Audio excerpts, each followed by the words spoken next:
You know that moment when the weight of the day finally catches up with you, the kind where your mind is cluttered with unfinished tasks and your battery is completely drained. And then you push open the front door, and there's a dog waiting. Overcome with excitement just because you showed up, it's wiggling its entire body, doing little victory laps around the kitchen, grabbing the nearest slipper to offer you as a token of its love. And out of nowhere, the tension melts away, a laugh escapes you, you take a deep breath. For the first time since morning, you're fully grounded. If that hits close to home, you're in the right place. Let me put this to you, picture this: you're deep in work mode, trying to meet a deadline, and your dog strolls over, drops a slobbery tennis ball right on your keyboard, stares you down, and lets out a single, sharp bark that clearly means, "All right, that's enough screen time for one day." Do you lose your cool, or do you secretly admire the audacity and the commitment to living life on their own terms? If you answered yes to the second option, welcome to the club. Today, we're diving into the psychology behind why your mind ticks the way it does. Here's a truth that often flies under the radar about being a dog person: it's not just about being an outgoing or high-energy person, it's about the unique way your nervous system navigates the world. Everyone has a different mechanism for finding their balance. Some people recharge through quiet moments and routine. They crave a calm space to unwind. For them, I can't checks all the boxes. But for others, and this might ring true for you, regulation happens through connection. Your brain resets when it's engaged. It craves external feedback to feel steady. When anxiety creeps in or you feel scattered, being alone can sometimes amplify those feelings. What you really need is something to pull you out of that spiral. Dogs have an innate gift for this. They make the first move. They match your vibe. They keep the energy flowing.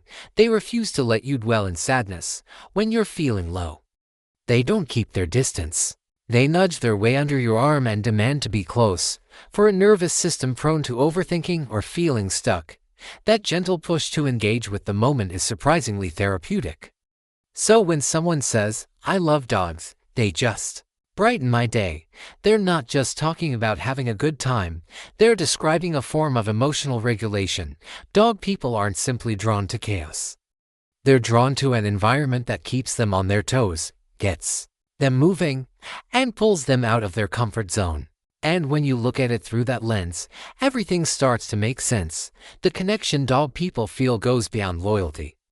It taps into a deep sense of security that comes from being truly understood. Human connections can be tricky. People put up walls, they mask their emotions, they play hard to get.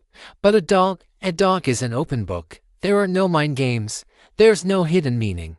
When a dog is happy to see you, you feel it in your bones. There's an undeniable comfort in that. For anyone who spends their days trying to read between the lines, decipher mixed signals, or constantly question where they stand, a dog's pure and filtered affection is a safe harbor. It's a bond built on total transparency. Studies on human-animal dynamics reveal that dog lovers aren't just seeking attention. They flourish in relationships based on give and take. They want a partnership where energy is reciprocated. You toss the toy, they fetch it. You walk through the door, they greet you like a hero. It's an endless loop of mutual appreciation. And this brings us to the whole dog intelligence stereotype. People tend to assume dog people are just more sociable or extroverted, but there's more to the story. Deep concentration requires uninterrupted time, but it also needs something to pull you back to reality when you've been lost in thought for too long. We spend so much time inside our heads replaying conversations, stressing about the future, overanalyzing the past. A dog interrupts that loop in the best way possible. They look out for our mental well-being by dragging us out for a walk. They remind us to step outside, soak up some vitamin D, and pay attention to the little things, like a squirrel darting up a tree. They don't interrupt your workflow to annoy you. They interrupt it to bring you back down to earth. That's exactly why you'll find so many writers, first responders, and creatives who swear by their dogs.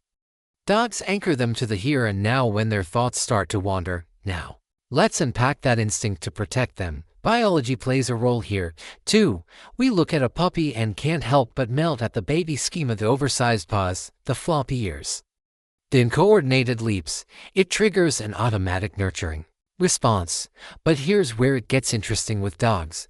That puppy grows up, and somewhere along the way, the tables turn suddenly. They're the ones keeping an eye on us. They pick up on our sadness before we've even acknowledged it. They stand guard while we shower because, in their eyes, we're vulnerable. They patrol the house at night while we sleep. For many dog people, this mutual guardianship is incredibly healing. It's not a one-way street where you're the sole provider. It's a partnership where you watch each other's backs.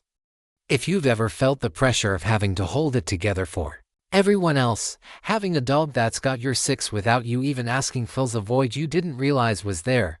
But maybe the most eye-opening takeaway is this. It was never really about the dogs. It was about the kind of pace you need to feel complete. If you're naturally drawn to dogs, it doesn't mean you can't handle solitude. It means you thrive on collaboration, on shared experiences, on a love that is expressive and leaves no room for doubt. Dogs don't hold a grudge. They don't love you based on how productive you were today. They just look at you like you hung the moon, for no other reason than the fact that you came back to them. In a world that can feel distant and isolating, that relentless enthusiasm is a form of therapy. It's proof that happiness doesn't have to be complicated, that connection can be effortless, that you deserve a warm welcome, even on the most ordinary days. So, the next time your dog nearly takes you out at the knees because they can't contain their excitement to follow you to the kitchen, or wakes you up at the crack of dawn because they genuinely think the day holds endless possibilities, remember this: you're not just someone who owns a dog. You're someone whose nervous system finally found its rhythm. Your dog didn't just pick you for the roof over their head. Your body picked them for the joy they bring and the presence they demand. If this struck a chord with you, go ahead and hit that subscribe button. And if you'd like to help us keep exploring the bonds we share with animals, consider checking out the join button below. I truly appreciate having you on board.